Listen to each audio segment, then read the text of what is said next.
सध्या एकतर्फी प्रेमातून होणाऱ्या गुन्ह्यांचं प्रमाण वाढतंय, तर दुसरीकडे पुण्यातही तशाच पद्धतीची एक घटना समोर आली आहे। एका तरुणीनं तरुणाला लग्नासाठी नकार दिल्यामुळे चिडलेल्या या तरुणानं तरुणीला व तिच्या कुटुंबियांना शिवीगाळ करत मारहाण केली आहे आणि त्या सगळ्याच्या नंतर आता या तरुणावरती गुन्हा सुद्धा दाखल झालेला आहे। संपूर्ण प्रकरण समजून घेणार आहोत। नमस्कार, मी समृद्धी आणि तुम्ही पाहताय टॉप न्यूज मराठी।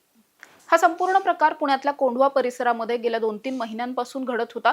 जानेवारी 2026 ते अगदी कालपर्यंत हा सगळा प्रकार सुरू होता।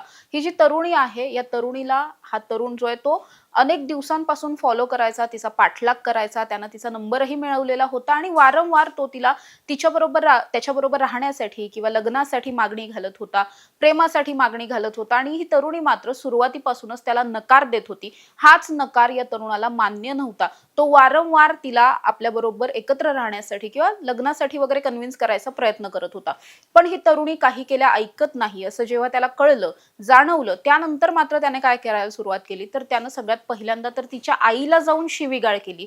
त्यानंतर या तरुणीच्या घरात घुसून तिला सुद्धा मारहाण केली, तिच्या कुटुंबियांना सुद्धा मारहाण केली आणि जर तू माझी झाली नाहीस तर मी तुला कुणाचीच होऊ देणार नाही, मी तुला आणि तुम्हा सगळ्यांना संपवून टाकेल। म्हणजे कुणाला, तर या तरुणीला आणि तिच्या कुटुंबियांना संपवून टाकेल अशा पद्धतीची धमकी सुद्धा त्यानं दिली। आणि आता जेव्हा हे प्रकरण अगदी घरापर्यंत आलं, मारहाणीपर्यंत आलं, त्यानंतर मात्र या तरुणीनं मोठ्या धीरानं पोलिसांमध्ये तक्रार दाखल केलेली आहे। या तरुणावरती विनयभंगाचा गुन्हा दाखल झालेला आहे। त्यामुळे या तरुणावरती कठोरातली कठोर कारवाई करण्यात यावी अशी मागणी तरुणीकडून आणि तिच्या कुटुंबियांकडून केली जाते।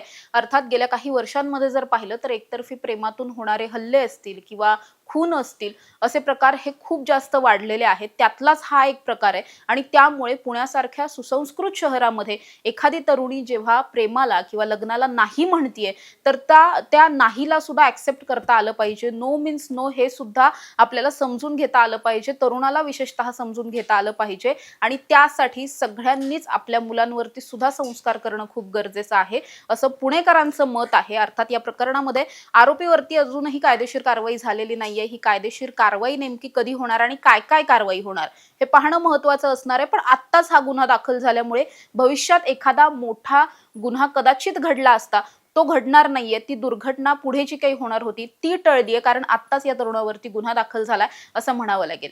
अशा ताज्या आणि महत्त्वाच्या बातम्यांसाठी तुम्ही पाहत राहा टॉप न्यूज मराठी। आपला महाराष्ट्र, आपली बातमी।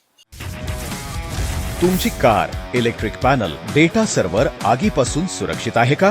नाही? मग आजच बसवा F protect temperature activated fire suppression device. यामध्ये आहे eco friendly non toxic pressurised liquid, जे आग लागल्यास क्षणार्धात ऍक्टिव्हेट होऊन आगीवरती मिळवते नियंत्रण। बसवण्यास अतिशय सोपे आणि सुटसुटीत टेकालिपचे एक दर्जेदार उत्पादन एफ प्रोटेक्ट।